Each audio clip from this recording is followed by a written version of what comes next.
지난 한 주간도 하나님이 우리 기쁨의 동산에 너무너무 잘해주셨는데, 저 개인적으로는 한 주간이 굉장히 길게 느껴지면서 굉장히 큰 감사가 있었습니다. 먼저 우리 수요일 날은 제 선교사님이, 금요일 날은 우리 김원주 선교사님이 설교와 간증을 해주셨는데, 두 분의 간증을 들으면서 우리 교회 비전이 인도네시아에서 이제 아주 구체적으로 열매 맺고 있구나, 그걸 느꼈어요. 우리 교회 비전이, 두 번째 비전이 이웃과 열방을 섬기는 교회잖아요. 세 번째 비전은 다음 세대를 준비하는 교회인데, 이웃과 열방인 인도네시아에서 다음 세대 사역을 제 선교사님과 특별히 또 우리 김원주 선교사님이 유치원 사역을 하는 걸 보면서 하나님 이렇게 이루어 가시는구나, 그걸 느낄 수 있어서 정말 감사했습니다. 여러 가지로 기도하고 섬겨주시고 또 함께 은혜를 나누는 모든 분들에게 감사를 드립니다. 두 번째로는 두 개의 수련회가 있었어요. 하나는 이제 공식적인 거고 하나는 비공식적인 건데, 주일부터 월요일까지는 우리 기동 큰습이라고 있어요. 기쁨의 동산 큰습. 우리 교회에서 분립개척한 네 분의 목사님 그리고 재선교사님 오셔서 1박 2일로 주일 저녁부터 월요일까지 1박 2일로 뭐 수련회처럼 그렇게 1박 2일 함께 있었어요. 교회 역사 전체를 돌아보는 귀한 기회가 있어서 감사했고요.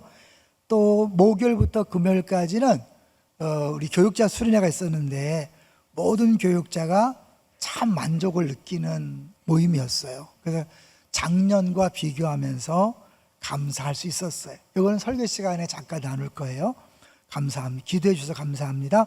세 번째로는 이제 드디어 책세회가 시작됐는데요, 작년과 비교해 보면 얼마나 감사한지 몰라요. 작년에는 목사님 이제 숫자가 부족하고 전사님들도 막 힘들어하고 그래서 책세 자체가 얼마나 힘들었는지 몰라요. 근데 올해는 모든 교육자가 잘 준비되어서 모두 7명의 교육자가 6주 동안 합니다. 하나님이 주신 좋은 기회를 한번 선용하셨으면 좋겠어요. 최소한 내가 일주일은 한번 해보리라 작정하시고 골라서 6주 중에 골라서 한번 참여해 주시면 감사하겠습니다. 그리고 기도해 주십시오. 감사합니다. 자, 이제 제목을 같이 볼까요? 오늘 제목을 같이 보겠습니다. 명령에 순종하며 따르는 자들. 맥주감사주일인데 왜 이 본문을 했을까, 그런 생각을 하시는 분도 있겠지만, 저는 설교 준비하다가 맥주감사주일에 딱 맞는 본문이다. 그리고 이 부분을 그걸 보여주는 게 이번 금요일에 있었던 김원주 선교사님의 간증과 설교가 이 내용을 더 분명하게 해줬기 때문에 너무 감사했어요. 그래서 이게 영상은 안 떠요. 왜냐하면 그 사진 같은 것이 공개되면 안 되기 때문에 아무리 뒤져도 없을 거예요. 그냥 앞으로도 올릴 수 없어요. 근데 제가 꼭 필요한 부분을 한 2분 정도만 딱 따달라 그랬더니 오간사님이 아주 그림을 넣어서 잘 이렇게 편집했어요. 한번 같이 보시죠. 이런 시간들을 지내오면서 제가 근데 깨달았어요.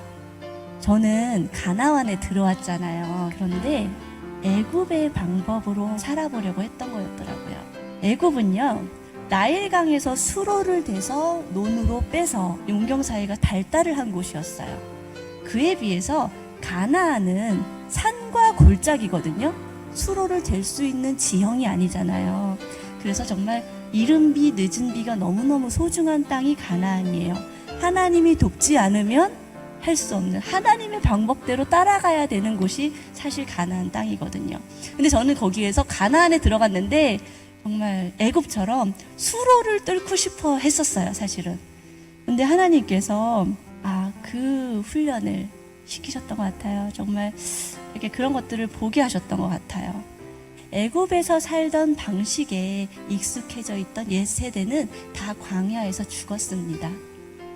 그리고 광야에서 태어나서 구름기둥, 불기둥, 만나를 매일 먹고 보고 이 말씀을 듣고 자라난 새로운 세대들이 가나안으로 들어갑니다.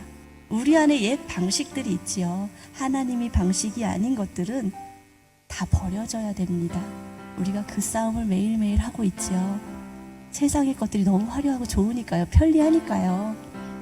가나안에 가서 내 힘으로 전쟁을 하는 것처럼 보이지만 결국 하나님만 바라보고 하나님의 때를 기다리고 하나님의 방법대로 나아가는 것, 그것이 가나안으로 인도하신 하나님께서 원하시는 우리의 모습이 아닐까라는 생각을 그때 했습니다. 네, 감사하지요. 우리가 오늘 맥주감사절인데 이 감사절 설교를 준비할 때마다 생각나시는 분들이 있어요. 나는 아무리 생각해도 감사할 게 없어. 그런 분들이 분명히 있어요. 왜? 너무 힘들고 어려우니까. 근데 이제 오늘 우리 김원주 선교사님의 그 내용을 들어보면 우리가 감사할 수 없는 이유 중에 하나가 내 생각대로 내 뜻대로 하나님이 기도응답 안 하시고 내가 원하는 방식대로 나의 삶을 인도하지 않았기 때문이라 생각하는 거죠. 근데 신앙생활은 엄밀히 말하면 내가 원하는 대로 사는 게 아니에요. 누구 뜻대로 사는 거죠? 주님 뜻대로 살아가는 거예요. 그러면 주님 뜻은 이해가 다 됩니까? 안 됩니까? 이해가 안 되는 게 정상이에요. 미래를 알 수 없는 게 정상이고 해석이 안 되는데 순종하면서 걸어가는 게 신앙생활이에요. 이제 그게 사실 오늘 본문에서 잘 보여주고 있는 모습이고요. 우리 선교사님이 이야기했던 깨달았던 내용인 거죠. 한번 보겠습니다. 15절을 볼까요?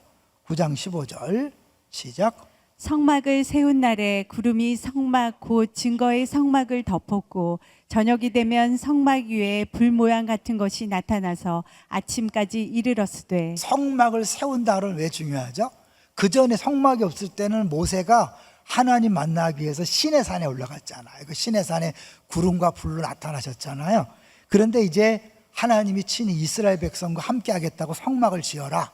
성막을 지은 다음에 그 보잘것없는 작은 천막 안에 하나님이 거하신다고 말씀하셨고 실제로 거하신다는 증거를 구름을 통해 보여준 거죠. 구름이 있고 밤에는 구름 속에 불이 있어서 24시간 365일 함께하는 것을 보여주는 거죠. 근데 여기서 우리 16절 한번 읽고 또 얘기할 텐데 16절 읽겠습니다. 시작. 항상 그러하여 낮에는 구름이 그것을 덮었고 밤이면 불 모양이 있었는데. 네, 16절을 보면 구름기둥, 불기둥이 따로 있는 것처럼 보이지만 사실 다른 성경과 연결해 보면 구름이 있는 거예요. 낮밤으로 있는데 밤에는 구름이 안 보이잖아요. 그러니까 구름 속에 불이 있는 거죠. 그래서 불로 인해서 추위도 해결해 줄 뿐만 아니라 어디에서나 볼 수 있게 하는 거죠. 왜냐하면 구름만 있으면 밤에는 안 보이기 때문에 주님이 뭘 원하는지 모르잖아요. 왜냐하면 이 구름이 뜨면 이동하고 구름이 서면 멈추는 게 이 광야 생활의 그런 모습이거든요. 근데 광야 생활을 우리 신앙생활을 보여주는 거니까 우리들이 어떻게 신앙생활을 하는가를 아주 결정적으로 보여주는 거죠. 17절입니다. 시작. 구름이 성막에서 떠오르는 때에는 이스라엘 자손이 곧 행진하였고 구름이 머무는 곳에 이스라엘 자손이 진을 쳤으니. 여기서 떠오르는 때가 재미있는데요. 때라고 번역이 되어 있지만 그 뒤에 계속 나오는 명령과 원어적으로 똑같은 단어를 쓰는 거예요. 그러니까 구름이 딱 떠오른다는 건 뭐냐면 하나님이 떠나라는 명령을 주셨다는 거죠. 그래서 우리 명령이 얼마나 많이 나오는지 한번 볼까요? 2번을 보여주시면 보세요. 짧은 본문 안에 명령 노란색 많이 돼 있죠. 근데 이 똑같은 단어가 17절에서는 떠오른 때라고 번역된 거예요. 그러니까 구름이 뜨면 떠나라는 명령이에요. 특별히 구름이 떠서 지금부터 출발 50km 간다. 어디까지 간다. 그런 게 아니에요. 그냥 떠서 떠면 그냥 따라가는 거예요. 그러다 구름이 멈추면 그냥 멈추는 거야. 왜 멈추는지, 왜 떠나는지 알려주지 않아요.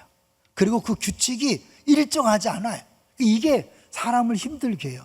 사람은 예측이 불가능할 때 안심합니까? 불안해합니까? 불안해해요.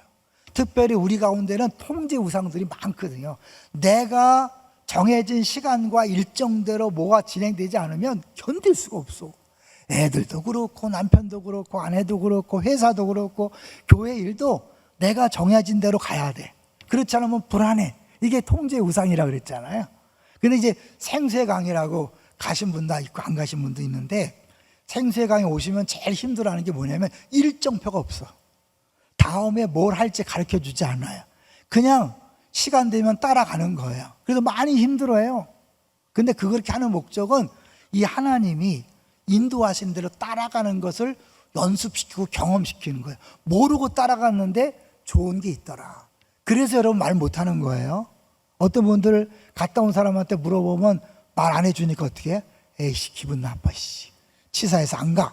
이런 분들이 있어요. 근데 여러분 치사해서 안 가르쳐 주는 게 아니라 그 자체가 컨셉이기 때문에 여러분이 이제 거기서 훈련하면서 은혜를 누리기를 하는 거예요. 이거죠. 이 구름이 떠오르면 그냥 가는 거야. 어디까지 갈지 몰라. 멈추면 멈추는 거예요. 근데 그 기간이 다 달라요. 한번 볼게요. 자, 이제 18절을 같이 읽겠습니다. 시작. 이스라엘 자손이 여호와의 명령을 따라 행진하였고 여호와의 명령을 따라 진을 쳤으며 구름이 성막 위에 머무는 동안에는 그들이 진영에 머물렀다. 명령을 따라 구름이 딱 뜨면 떠나라. 명령이 아니에요. 그냥 명령을 알고 가는 거예요. 그리고 멈추면 거기다 진을 치는 거예요. 그런데 이게 어떤 때는 길고 어떤 때는 짧아요. 자, 19절 시작. 구름이 성막 위에 머무는 날이 오래일 때에는 이스라엘 자손이 여호와의 명령을 지켜 행진하지 아니하였으며 언제까지는 약속하지 않아요. 말하지 않아요. 그냥 있는 거야. 하루가 지나고 이틀이 지나고 3일이 지나고. 힘들까요? 안 힘들까요? 훈련 받기 전에는 어려워요. 너무너무 힘들어요. 하나님 의도적으로 훈련을 시키는 거예요.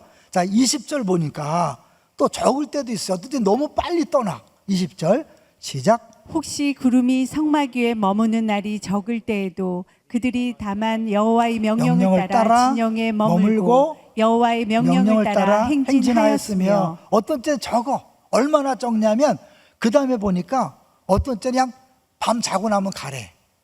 더 심지어는 뭐냐면 갑자기 또 밤에도 가라 그래요. 자, 이게 이제 21절이에요. 자, 21절 시작. 혹시 구름이 저녁부터 아침까지 있다가 아침에 그 구름이 떠오를 때에는 그들이 행진하였고 구름이 밤낮 있다가 떠오르면 곧 행진하였으며. 이거 저녁부터 아침까지 있다가 저녁엔 쉬고 아침에 간다. 자연스럽죠. 그런데 그 옆에 밑에 밤낮 있다가가 무슨 뜻일까요? 때로는 밤에 갑자기 구름이 뜨는 거예요. 불이 있으니까 보이죠? 떠나서 그럼 가는 거예요. 밤에 짐 싸갖고 가야 되는 거예요. 또 낮에 갑자기 한낮에 움직이면 또 가는 거예요. 왜 가는지, 무엇 때문에 가는지, 어디까지 가는지 알려주지 않아요. 그냥 하나님을 믿고 가는 거예요. 그런데 하나님이요, 사실은 우리보다 우리를 더 사랑하시고 이스라엘 백성을 더 사랑하기 때문에 가장 좋은 길로 인도하십니다. 마찬가지로 우리도 가장 좋은 길로 지난 6개월 동안 인도하신 줄로 믿습니다. 아멘이 잘 안 되죠? 아무리 생각해도 좋은 길 같지가 않잖아요. 근데 이스라엘 백성이 홍해를 건넜잖아요. 근데 홍해를 건너기 전까지는 너무 무시무시했죠. 왜? 앞에는 바다인데 뒤에는 애국 군대가 쫓아와요. 하나님, 우리를 왜 이곳으로 인도했습니까? 왜 인도했을까요? 그 애굽을 건너면서 사실은 세례를 받는 의미가 있어서 완전한 구원을 상징하지만 동시에 애국 군대를 그 홍해 바다에 다 빠져 죽게 하려는 하나님의 계획이 있었던 거예요. 만약에 그때 홍해 바다에 그들이 빠져 죽지 않았다면 광야 생활 내내 기회만 되면 쫓아와서 다시 끌고 가려고 했을 거예요. 물론 하나님 막으시면 어쩔 수 없겠지만 그런 애국 군대가 살아있는 한 계속 그랬을 텐데 그 홍해 바다에 다 빠져 죽게 했잖아요. 왜 빠져 죽었는지 아시죠? 이스라엘 백성들이 다 건너가니까 겁도 없이 자기들도 건너겠다고 들어섰어요. 하나님이 바다를 다시 합쳐버렸어요. 그래서 그 다음부터 애굽이 역사적으로도 힘을 못 써요. 요셉 때 가장 힘을 썼고요. 이때 가장 힘이 약해졌어요. 이집트가. 네, 그래요. 그러니까 하나님이 그들을 홍해로 인도했을 때는 이해가 안 되고 두렵고 떨렸지만 하나님의 계획이 있었던 거예요. 또 하나 신기한 건 뭐냐면 첫 번째 이제 그들이 애굽 광야에 생활할 때 첫 번째 물을 만나는 게 쓴물이에요. 마라의 쓴물. 하나님이 모르고 그 마라의 쓴물을 만나게 했을까요? 아니면 알고 만나게 했을까요? 하나님이 물을 줬는데 야 실수했다 쓰네 미안해 이러지 않았어요. 의도적으로 쓴물에 만나게 하시고 이제 그들로 하여금 하나님만 바라보게 하고 하나님이 그 물을 고쳐요. 근데 이게 얼마나 영적인 의미가 있냐면 샘이라는 원어를 보면 눈이란 뜻이 있어요. 눈. 그러니까 샘을 바꾼다는 것은 눈을 바꾸는 거야. 눈. 그동안까지 애굽의 노예의 눈으로 살던 그들을 바꾸는 거죠. 우리 아까 선교사님 얘기했잖아요. 자신은 애굽 방식대로 뭔가 사역이 잘 풀릴 것을 기대했다는 거잖아요. 근데 하나님의 방식은 가나안 방식이었던 거죠. 그러니까 우리가 애굽에 살던 방식으로 살면 안 되는 거예요. 여러분, 교회에 나오지만 교회 나오기 전에 생각을 가지고 신앙생활 하시는 분이 많을까요, 적을까요? 아주 많아요.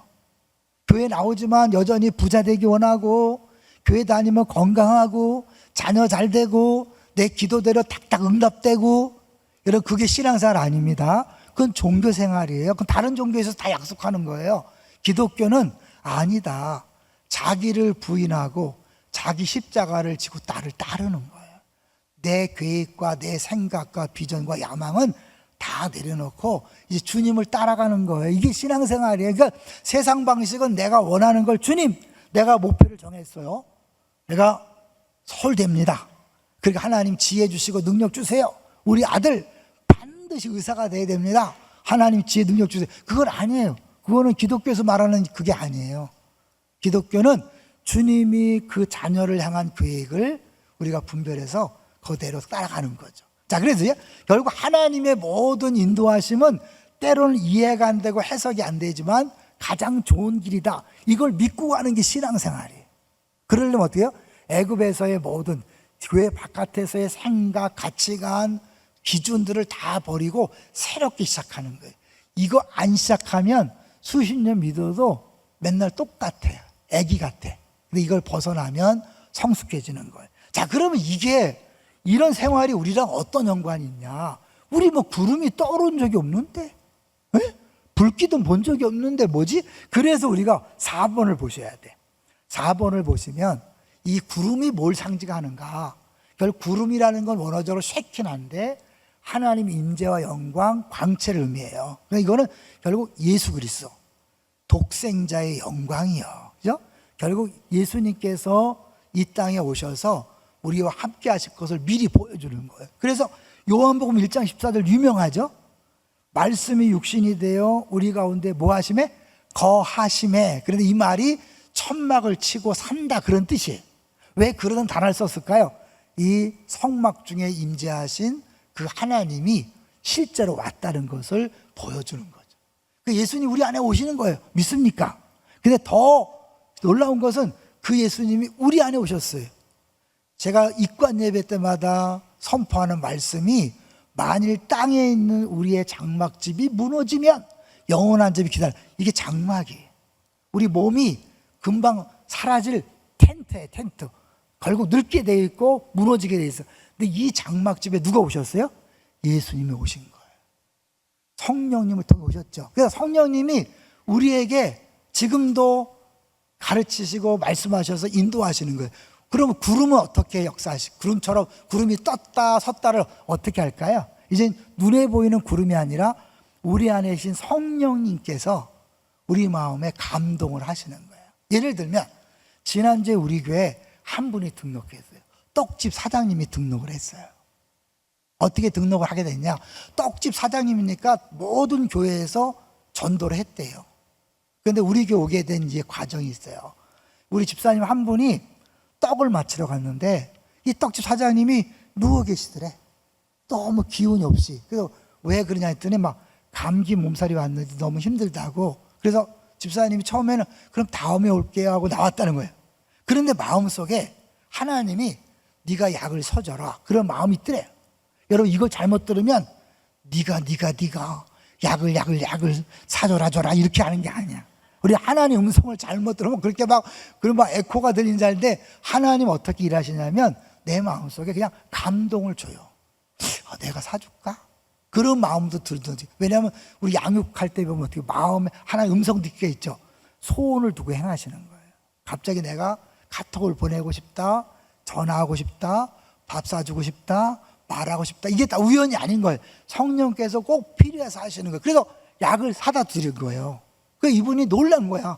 전혀 알지도 못하는 사람이 갑자기 약을 사다 줬으니까. 더구나 힘들 때 이제 그때부터 이제 관계가 좀 좋아져서 수시로 만나서 어려운 얘기도 주고받고 한 거죠. 그때 금방 나온 게 아니에요. 약 한 번으로 나오는 게 아니에요. 이제 그렇게 관계를 맺고 계속 어려운 얘기를 주고받으면서 친해졌잖아. 그러면서 친해졌기 때문에 당신이 다니는 교회에 가고 싶은 마음이 드는 거지. 여러분, 그게 관계 전도예요. 여러분 주변에서 어려움을 당한 사람 왠지 돕고 싶은 마음이 든다. 주저하지 마시고 순종하시기를 주의 이름으로 축원합니다. 그게 하나님 일하시는 방식이에요. 지금은 하나님 그렇게 일하셔요. 이제 우리 이번에 김원주 전사님이 유치원 막 이렇게 공사해서 막 넓은 곳에서 졸업식 했다 그랬잖아요. 그거 한국에 있는 어떤 사람이 갑자기 뭔가 누군가를 후원하고 싶은 거예요. 그런데 인도네시아 우리 단기선교 때문에 이제 저랑 비슷하게 갔다 왔으니까 그 마음에 줘서 거길 보내는데 그게 유치원에 꼭 필요한 돈이었어요. 그래서 그 확장해서 외부에서 졸업식을 한 거죠. 아까 참 깜빡했는데요. 우리 아까 얘기했나요? 모르겠다. 유치원을 졸업한 아이들이 다시 초등학교가 기독교 학교가 없으니까 무슬림 학교로 간다는 거예요. 그래서 그 선교사님이 초등학교 건축 이걸 학교를 위해서 기도해 달라고 부탁할 걸 잊어버렸다. 그래서 내가 대신한다 그랬어요. 여러분, 왜냐하면 유치부 때 잘해놔도 초등학교가 다 무슬림이면 또 소용없잖아요. 여러분 계속 기도해 주세요. 모든 한국의 대안학교들이 유치원에 시작해서 얘들이 졸업하면 갈 데 없어서 초등학교하고 중학교하고 고등학교 하는 거예요. 거의 대안학교가 다 그렇게 진행이 돼요. 여기 인도네시아에서도 그렇게 되도록 기도해 주시고 섬겨 주셨으면 좋겠어요. 단 하나님께서 감동하실 때 순종하시면 되는 거예요. 마찬가지로 우리 삶 속에서 끊임없이 하나님이 우리를 향한 사랑과 계획을, 누군가를 위한 사랑과 계획을 위해서 우리 한 사람 한 사람을 감동하고 계신 거예요. 그걸 잘 민감하게 반응하면 여러분 신나는 거예요. 왜냐면 여러분 약 한 번 사다 줬는데 교회 왔어요. 승질 날까요? 기분 좋을까요? 기분 좋죠. 이게 하나님 일하시는 방식이구나. 그러니까 하나님께서 다음에 또 감동 주면 더 즉각하는 거죠. 그러면 또 결과가 나타나니까 어떻게? 또 하게 되고. 이게 중간태라 그랬잖아요. 하나님은 명령하지만 안 하면 죽여? 막 이러지 않아요. 명령하고 네가 기쁨으로 순종하라 그렇게 이야기하는 거죠. 명령했지만 순종하지 않으면 아무것도 아니잖아요. 그래서 사실은 이제 이들이 23절을 보십시오. 23절을 보시면 23절 먼저 보시겠습니다. 시작. 곧 그들이 여호와의 명령을 따라 진을 치며 여호와의 명령을 따라 행진하고 또 모세를 통하여 이르신 여호와의 명령을 따라 여호와의 직임을 지켰더라. 여기서 여호와의 직임을 지켰더라와 그 위에 있잖아요. 19절 보세요. 19절을 보시면 명령을 지켜 그랬죠. 근데 이 명령은 다른 명령과 다른 단어예요. 요 직임을 지켰다와 명령을 지켰다가 똑같은 단어를 이렇게 번역한 거예요. 그러니까 결국 하나님께서 말씀하실 때 그걸 지키는 게 우리들의 본분을 다하는 거예요. 해도 되고 안 해도 되는 게 아니라 당연히 해야 될 일이고 했을 때 놀라운 일들이 벌어지는 거예요. 놀라운 건 22절에 제가 22절을 묵상하면서 이번 교육자 수련회가 딱 적용되더라고요. 22절 보겠습니다. 시작. 이틀이든지 한 달이든지 1년이든지 구름이 성막 위에 머물러 있을 동안에는 이스라엘 자손이 진영에 머물고 행진하지 아니하다가 떠오르면 행진하였으니. 어떤 때는 이틀 괜찮죠, 그죠? 어떤 때는 한 달이에요. 한 달이 뭐예요? 1년이에요, 1년. 여러분 1년 동안 아무것도 안 하고 광야에 있어서 보세요. 그 광야가 즐거운 건 아니잖아요. 먹을 것, 입을 것 아무것도 없는 그냥 황망한 곳이에요. 거기서 1년을 그냥 있는 거야. 하나님 계획도 알려주지 않아. 일정표도 없어. 그냥 떠오를 때까지 아침에 떴더니 있네. 또 하루 그냥 하는 거야. 또 아침에 떴더니 있네. 이러고 1년을 지내는 거예요. 쉬워요? 어려워요? 어렵죠.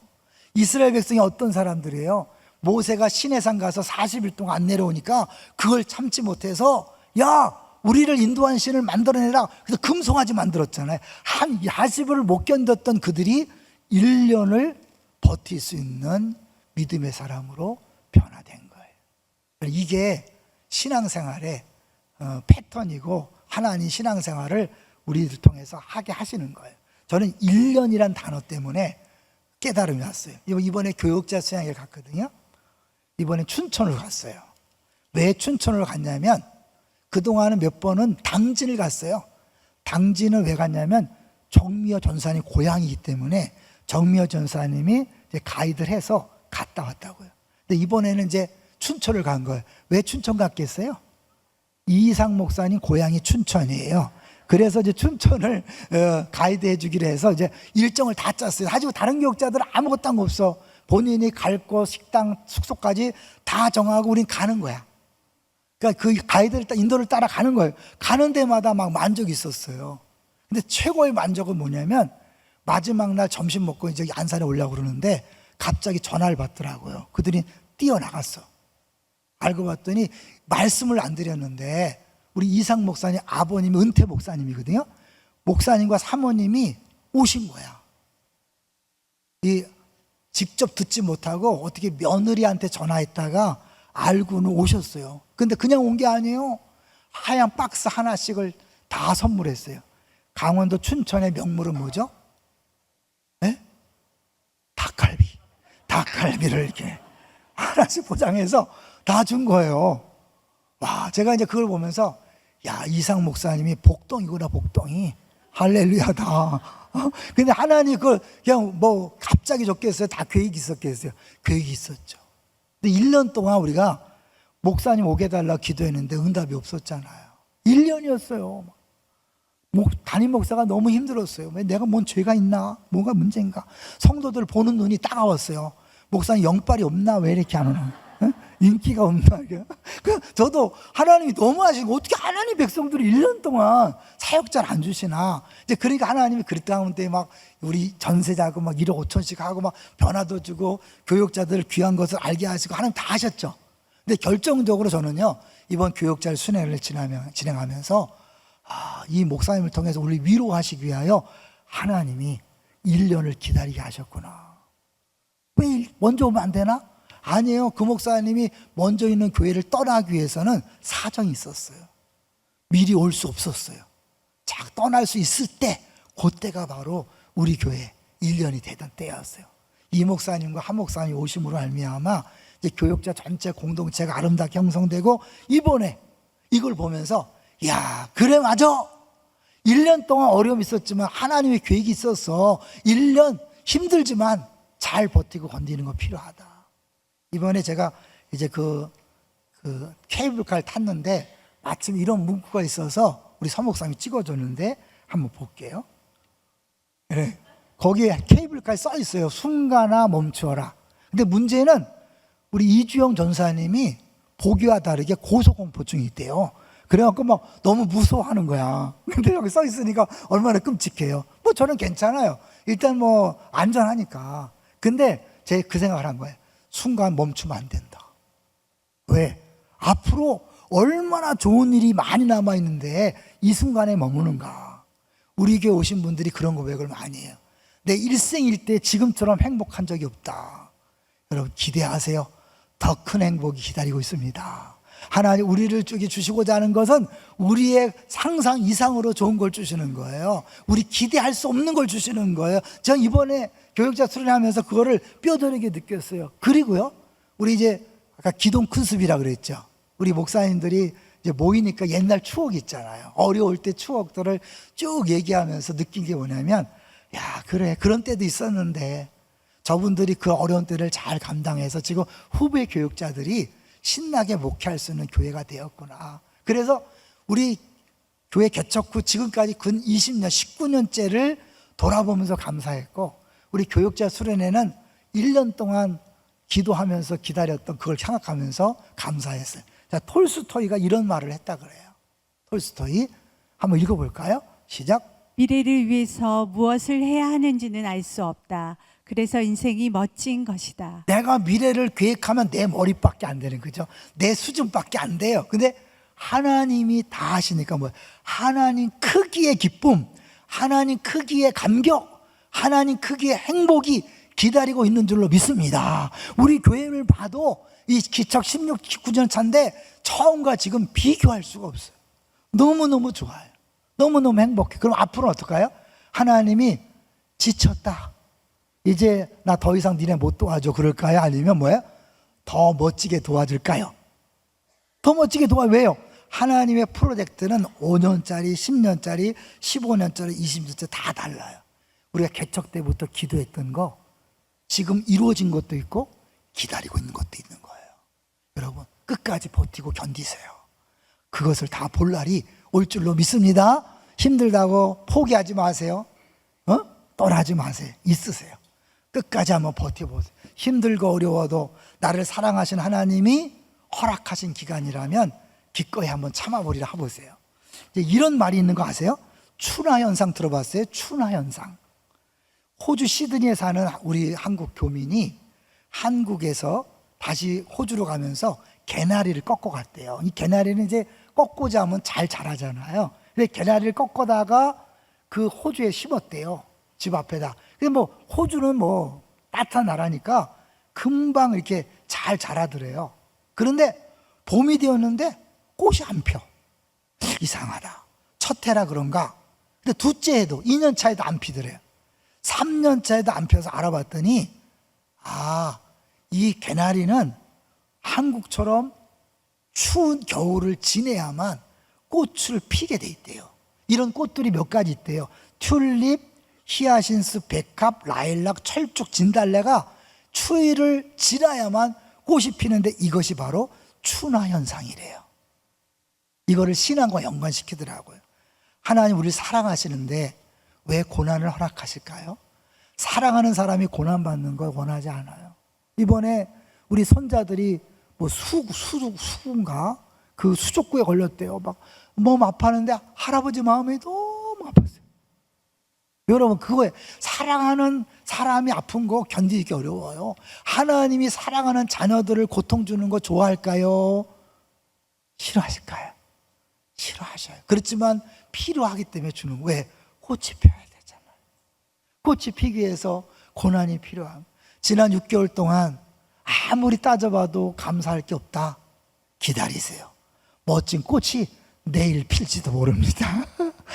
일주일 뒤에 필지도 모르고 한 달 뒤에 필지도 모르고 아니 지금 이미 펴 있는데 내가 원하는 꽃 하나님 빨간 꽃입니다. 빨간 꽃 하나님 아니야 너한테 노란 꽃이 필요해. 나는 막 빨간 꽃 노란 꽃 지금 있는데 그럴 수 있어요. 하나님 지금 이걸 줬는데 이걸 못 보니까 행복하지 않다고 할 수 있어요. 아니 이거 보세요.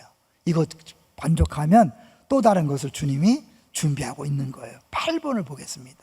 8번을 보시면 이제 우리 송경빈 목사님이 지은 노래예요. 같이 한번 읽어볼까요? 시작. 내가 알 수 없는 길로, 내가 갈 수 없는 길로, 가장 좋은 길로 날 인도하시네.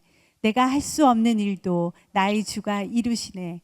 가장 좋은 것을 주시는 하나님, 내 생각보다 내 계획보다 더 좋은 것을 주시는 주님, 내 기도보다 내 소망보다 더 좋은 것을 주시는 주님, 나의 지혜로 나의 힘으로 다 할 수 없는 일이라 해도 주의 지혜로 주 능력으로 더 좋은 것을 내게 주시네. 잠깐 멈추면요. 내 생각보다 내 계획보다 더 좋은 것을 주셔요. 그냥 내가 내 마음에 안 들 수 있지만 지나고 나서 보니까 그거구나. 내 기도보다 내 소망보다 더 좋은 걸 주시는 주님. 어제 꼬리 물기 기억하시나요? 기억할 수 없는 게 정상입니다. 근데 의인 그의 후손들이 복을 받는다 그랬어요. 여러분 의인입니까 아닙니까? 다 의인이죠. 예수 믿기 때문에 의인이에요. 그럼 뭐예요? 우리 자녀들은 다 이미 복을 받고 받을 수밖에 없어요. 거기에 여러분이 괜히 손대지 마세요. 우리 자녀를 뭘 만들겠다, 어느 대학교 보내겠다, 어느 회사에 들어가게 하겠다. 여러분 그 여러분의 계획이에요. 하나님의 계획은 더 크고 놀라워요. 그에게 가장 좋은 것을 예비하신 줄로 믿습니다. 자녀 걱정하지 마시고 여러분은 의인으로서 의인과 악인의 기준이 뭐라 그랬어요? 의인은 내게 주어진 모든 것이 주의 것이다. 이게 의인이에요. 악인은 뭐야? 내 건 다 내 거야. 의인으로서 사세요. 나누고 베푸는 삶을 살면 자녀는 하나님의 계획에 따라 하나님이 알아서 놀라운 인물로 놀랍게 쓰실 줄로 믿습니다. 이게 우리 믿는 사람의 담대함이에요. 여러분 두려워하지 마세요. 자녀 걱정하지 마세요. 하나님이 책임지십니다. 할렐루야. 여러분 신앙생활만 잘하면 되는 거예요. 이제 마지막 3대 절기, 하나님이 이스라엘 백성에게 꼭 3가지를 지키라 그랬어요. 이게 오늘날 우리가 무슨 상관이냐? 중간에 있는 77절, 그것이 바로 맥주감사절과 연관됩니다. 성령이 언제 오셨죠? 오순절에 왔죠. 오순절이 뭐예요? 77이 49, 7씩 7 지난 다음에 바로 다음이 50이에요. 오순절, 50이라는 거잖아요. 오순절날 성령이 임했기 때문에 우리가 맥주감사절은 난 보리도 안 짓는 공식이 아닌데 무슨 맥주야? 헌금 뜯어내려고 작정한 거지, 이러지 마세요. 우리는 사실은 상반기를 감사하면서 성령이 우리 안에 오셔서 거듭나게 하시고 우리를 보호하시고 지키실 뿐만 아니라 날마다 인도하시는 것을 감사하는 절기예요. 감사하면 어떻게 돼요? 주님이 여기까지 그러지 않잖아요.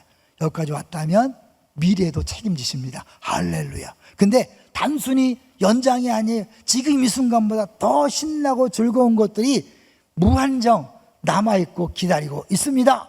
그래서 기대해도 좋습니다. 이 맥주 감사를 지내면서 감사하시고 기대감으로 오늘부터 환한 얼굴로 가정으로 돌아가시고 직장과 사업장에서 신나게 살아가시기를 주의 이름으로 축원합니다.